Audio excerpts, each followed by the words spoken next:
welcome to another minisode of the Lily Pad Pod. Ballet is often associated with elegance and precision, but many dancers say the art form also comes with unspoken pressures or appearances.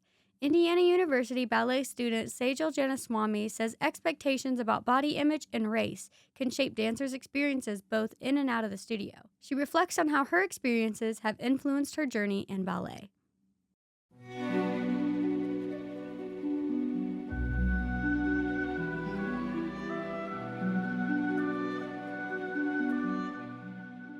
I know some people have been told by like directors and by their teachers to lose weight and things like that. Like that's very common in the ballet world to happen.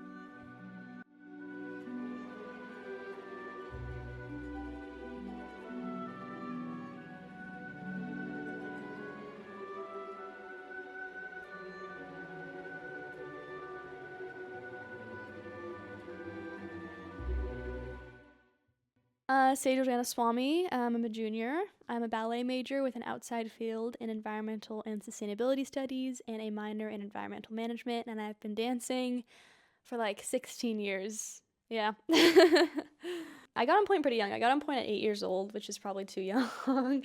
Usually people get on point at like 13, 14. I feel like point is something that is so important in the ballet world. That's like, I don't know, it's I feel like whenever anyone thinks of ballet, I think of like pointe shoes and things like that. And so I feel like that's such a big part of dancing and in ballet, and also just of appearance in general, because it's like you want your feet to look good and like right, you know. And I feel like feet is a big one, obviously, in ballet, but body image as well. And I guess I felt that pressure more during high school, probably just like during puberty and things like that. I'm sure I became a lot more aware. I feel like during COVID, I worried about my appearance a lot, probably because I wasn't around a lot of people and maybe because I wasn't dancing as much, but I still was like taking online classes, so I think I was worried about my appearance a lot, and maybe that was sort of a turning point. But it definitely is something that you think about a lot, because you're staring at yourself in the mirror every day and like comparing yourself to everyone and things like that. So yeah, there's like this stereotype of having this like thin frame, obviously, and I feel like it depends where you are, which company you are, but I think like maybe bigger frames are becoming a bit more accepted in the dance world nowadays. But I think like, you know, in the early 2000s and back then, it was just like, you know, the ideal ballet dancer is like someone who's skinny, right? And also I feel like someone who's white as well. That's a big one in the ballet world, because it's so you know, white dominated. I want to say there's not a lot of like dancers of color, so that was also a big one.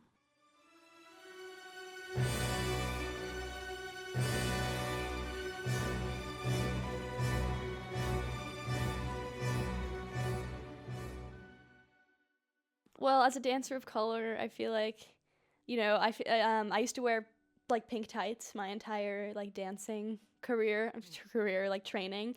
And then when I came to IU, I decided to wear skin tone tights, which is not like totally taboo in the dance world at all. Like a lot of brown dancers wear skin tone tights, but it felt like a big change for me, because like at my home studio, like they never were like, oh, they're on some skin tone tights, because they were like Russian trained, and you know, everyone was mostly white at my studio. So that felt like I was pushing the boundaries in myself, like with myself a bit. I've trained there since I was like a child till high school, till I came here. My teachers were amazing there, and they never said anything that was like off-putting or anything like that. There was a bit of typecasting at that studio, I'll be honest, but there was typecasting everywhere. Typecasting, basically, okay, I'll try to define this. Casting someone in a certain role based on like what they look like or what their like race is. So for example, like maybe if you're brown, you get casted as like Arabian every single year in the Nutcracker, more exotic, or like, you know, whatever, and things like that. So I feel like that's how it shows up. And I'm sure, and I know brown dancers definitely experience, they like, you know, you have to work harder, and they definitely experience a lot of prejudice in the dance world in general. I think we're all very supportive of each other, especially in this department. It depends on where you are. Like, I feel like in the dance world, it always depends on where you are. You hear horror stories, you hear all these things, but I feel like it's very supportive, but body image is mostly unspoken. But I also think that that is a form of just, like, support in itself, or, like, you know, you don't want to oh, you don't really want to talk about that because it can be triggering to people, you know, talking about body image and things like that. So I think not talking about it is a form of support as well.